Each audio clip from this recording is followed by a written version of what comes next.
पीपरी मस्जिद के सामने मोटरसाइकिल और ट्रेलर की भिड़ंत में 3 बाइक सवारों की मौत हो गई। पीपरी मस्जिद के सामने हुए सड़क हादसे में 3 की जान चली गई है। जानकारी के अनुसार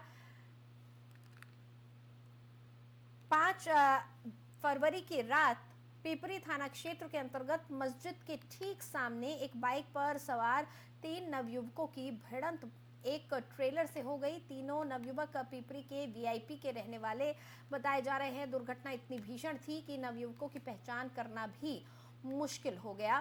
सड़क हादसे में तीनों मृतकों की पहचान आशीष पुत्र बबलू, सौरभ पुत्र दयापाल और मोहित जो अपनी नानी के यहाँ रहता था, उसकी नानी कलावती सिंचाई विभाग में काम करती थी, इनके नाम से हुई है। सभी आशीष का जन्मदिन मनाकर लौट रहे थे और इसी दौरान यह सड़क हादसे का शिकार हो गए।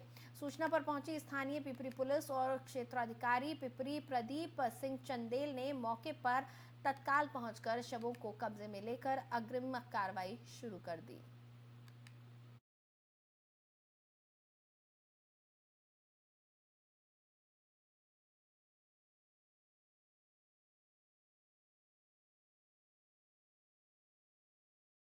और अडानी ग्रुप पर लगे वित्तीय फ्रॉड के आरोपों को लेकर विपक्ष लामबंद है और सड़क से संसद तक हंगामा है, तो वहीं कांग्रेस ने भी मोर्चा खोल दिया है। मुरादाबाद में जिले के साथ ही महानगर कांग्रेस के कार्यकर्ताओं पदाधिकारियों ने सिविल लाइन स्थित एसबीआई बैंक के बाहर दर्जनों की तादाद में विरोध प्रदर्शन किया। कांग्रेस के जिला अध्यक्ष असलम खुर्शीद के नेतृत्व में कार्यकर्ताओं ने कचहरी परिसर स्थित एसबीआई मेन ब्रांच पर जोरदार प्रदर्शन किया। इसके साथ ही 2 सूत्रीय मांगों का ज्ञापन जिलाधिकारी के माध्यम से राष्ट्रपति को भेजा। कांग्रेस के जिला अध्यक्ष असलम खुर्शीद और महानगर अध्यक्ष अनुभव मेहरोत्रा ने कहा कि अडानी ग्रुप द्वारा जो आम जनता का पैसा हड़पा जा रहा है, एसबीआई बैंक सहित कई बैंक अडानी ग्रुप को कर्ज दे चुके हैं, उसके हिसाब के लिए हम लोग विरोध प्रदर्शन कर रहे हैं। साथ ही उन्होंने कहा कि कई हजार लोगों ने हजारों करोड़ रुपए एलआईसी में इन्वेस्ट किए हुए हैं। उन्होंने कहा कि हम चाहते हैं कि पूरे मामले को सुप्रीम कोर्ट के मुख्य न्यायाधीश और जेपीसी जॉइंट पार्लियामेंट्री कमेटी के माध्यम से इसकी जांच करवाई जाए। किन मांगों को लेकर ही प्रदर्शन? आज अखिल भारतीय कांग्रेस कमेटी के आह्वान पर पूरे हिंदुस्तान के अंदर जो अडानी द्वारा जो गरीब जनता का पैसा एलआईसी में और स्टेट बैंक का जो हड़पा गया है, जो करोड़ों की लागत में जो 4 दिन के अंदर जो तीसरे नंबर से 22वें स्थान पर पहुंच गए, जो जनता का पैसा, जनता के पैसे को संरक्षण को, जनता के पैसे को महफूज रखने के लिए आज कांग्रेस जो है प्रदर्शन कर रही है, ताकि जो गरीब जनता ने जो अपना पैसा अपने बुढ़ापे के लिए कमाई बचा के रख रखी है। उत्तर प्रदेश कांग्रेस कमेटी के निर्देश पर आज ये पूरे देश में ये जो अडानी ने घपला किया है, जिसमें केंद्रीय सरकार पूरी तरीके से मुलविस है और मिली हुई है, उस सरकार के खिलाफ आज ये धरने प्रदर्शन पूरे देश में है, पूरे हिंदुस्तान में इसमें धरने प्रदर्शन है। और उसमें खास तौर से हमने ये मांग की है कि इसको अडानी को तत्काल ब्लैक लिस्टेड घोषित किया जाए और उसकी गिरफ्तारी की जाए। किन मांगों को लेकर ही प्रशासन के द्वारा अतिक्रमण के खिलाफ लगातार अभियान चलाया जा रहा है। यहाँ कहीं भी अतिक्रमण के कारण समस्या आ रही है और शिकायत मिल रही है तो तहसील प्रशासन सख्ती से उसका निपटारा कर रहे हैं। तहसील क्षेत्र के घिरौर के कोसमा हिंदू चौराहे के पास रोड के किनारे लगभग 1 दर्जन लोगों ने अवैध तरीके से पक्के मकान और दुकानें बना रखी थी, जिनमें अधिकांश लोग दुकानें रखकर अपना व्यापार कर रहे थे। अवैध दुकान मकान को लेकर सूचित करने पर दुकान मालिक खाली करने के लिए उन्हें अवगत भी करा दिया गया था, जिसके बाद आनन फानन में दुकानों में रखा सामान बाहर निकाला गया। उसके बाद गरजे महावली ने दुकानें तोड़ना शुरू कर दिया। प्रशासन के द्वारा की गई इस कार्रवाई से अवैध कब्जा धारकों में हड़कंप मचा हुआ है। उपजिलाधिकारी एसएन शर्मा ने बताया कि उक्त कब्जाधारियों को कई बार चेतावनी दे दी गई थी और नोटिस भी भिजवाए गए थे, लेकिन इस ओर उन्होंने कोई ध्यान नहीं दिया था। सड़क के दोनों ओर जो मानक हैं उनके प्रतिकूल रूप से ये निर्माण किए गए थे, जिससे जाम लगने की समस्या से अब निजात मिलेगा। ये जो है मेन मैनपुरी से सिरसागंज रोड पर तहसील गरौर के क्षेत्र में जो भी ग्राम सड़क किनारे आते हैं उन लोगों के द्वारा सड़क की पटरी तक अवैध निर्माण कर लिए गए हैं, जिससे आवागमन में बहुत असुविधा होती है, अनेक दुर्घटनाएं होती रहती हैं, लोगों की जान माल की क्षति होती रहती है। जिसके डिजिटल शासन के निर्देश पर ये मध्य सड़क से 55 फीट दोनों तरफ, कहीं 55 फीट कहीं 45 फीट, जहाँ जैसा माने थे PWD का उसके अनुसार अतिक्रमण हटवाए जाए। आज कुसमा हिंदू में लगभग 1 दर्जन दुकान और इनके अवैध अतिक्रमण हटवाए जा रहे हैं। क्या इन लोगों को पूर्व में नोटिस वगैरह जारी हुए थे? इनको सबको जानकारी में कई बार बताया गया, अनाउंस किया गया, निशान लगाए गए। 3-4 महीने से कम 8-10 बार इनको सचेत किया जाए, 8-10 बार इनको बताया जाए।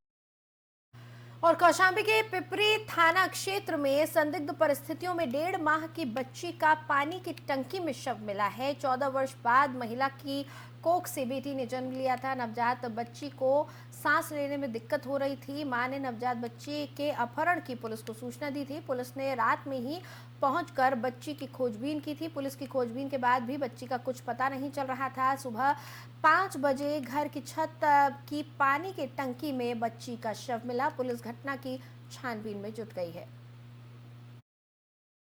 देखिए, ये पिपरी में देर रात एक सूचना आई थी कि एक माँ के बगल में जो उसकी 1.5 माह की बच्ची, दुधुई बच्ची सोई हुई थी, वो मिसिंग है। इस पर तत्काल पुलिस मौके पर पहुंची थी और जब उसकी खोजबीन की गई और जानकारी की गई तो उसी घर में जो पानी की टंकी थी उसी में उस बच्ची को पाया गया था। उसे तत्काल उपचार के लिए हॉस्पिटल भिजवाया गया, लेकिन वहाँ दुर्भाग्यवश उसकी डेथ हो गई है।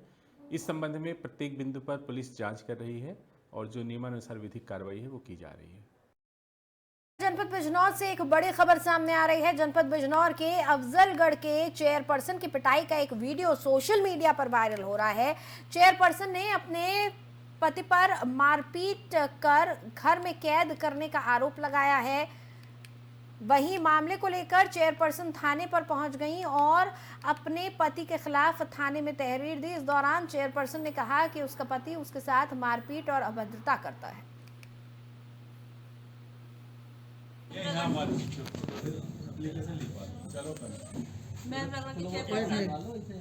नाम शाहाना परवीन।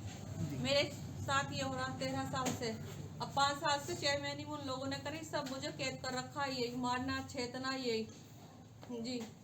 ये देखिए अभी क्या घटना हुई है उसके बारे में? आज भी उन लोगों ने बुलाया, मुझे नहीं पता, मेरे जो जिम्मेदार थे घर वालों को बुलाया, अब बुला के यहाँ पिटवाया। ये देखिए, और मैं भाग के आई हूँ खुद वहाँ से जी। इसलिए थाने में जब उन्होंने मेरे भैया को, मेरे बहने को, मेरी बाजी को, सबको मारा ना, मैं जब भागी और आप बाहर से जब भाई मैं सब वो खड़े थे, उनके वसीम भी, खुर्शीद भी, नसीम भी, सारे पूरा परिवार, वहाँ की औरतें भी, खतीजा भी, सायरा भी जी, शमीमा भी, सब पूरे बच्चे से लेके सब उनके सारे सबने मुझे मारा। देखो ये रहा, ये सब ये है ये जी। मेरे साथ गलत काम करवाना चाहे थे, लोगों को घर में ला के करवाए थे। मुझे इसलिए किराए पे निकाला, यहाँ भी मुझसे गलत काम करवाने की करवाते थे, इसलिए मारपीट। और वो भी मेरे साथ कोशिश करते थे उल्टे सीधे तरीके से जी। ये काम करवाते हैं मुझसे वहाँ, मैंने ये काम है, इसलिए रोज मारपीट, रोज ताला लगा के भाग गए। 5 साल से ये काम आ रहा है। उससे पहले भी वो घर में रहती थी, तब भी ये काम करवाना चाहा उन्होंने, ऐसे करते थे मेरे साथ।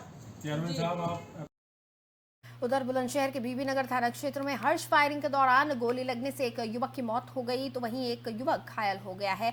सगाई समारोह में युवक हर्ष फायरिंग कर रहे थे, जिस दौरान युवक की गोली लगने से मौत हो गई। डीजे पर डांस करते समय हर्ष फायरिंग के दौरान 2 युवकों को गोली लग गई। एक युवक ने मौके पर ही दम तोड़ दिया, दूसरे युवक का अस्पताल में इलाज चल रहा है। आनन फानन में मौके पर पहुंची पुलिस आगे की जांच में जुट गई है।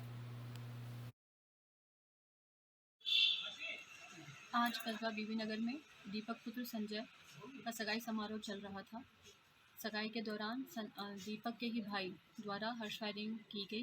हर्ष फायरिंग के दौरान 2 व्यक्ति घायल हुए, जिसमें से एक की स्थिति सामान्य है एवं दूसरे व्यक्ति के उपचार के दौरान मृत्यु हो गई। सुसंगत धाराओं में अभियोग पंजीकृत कर लिया गया है। अभियुक्त की गिरफ्तारी के लिए टीम गठित कर दी गई है। यथाशीघ्र अभियुक्त की गिरफ्तारी कर ली जाएगी। स्थानीय पुलिस एवं फील्ड मौके पर मौजूद हैं। अग्रिम विधिक कार्रवाई की जा रही है। मृत व्यक्ति का पंचायतनामा कर पोस्टमार्टम की कार्रवाई की जा रही है। और उत्तर प्रदेश की खबरों में फिलहाल इतना ही। मुझे दे इजाजत, आप बने रहें FM न्यूज के साथ।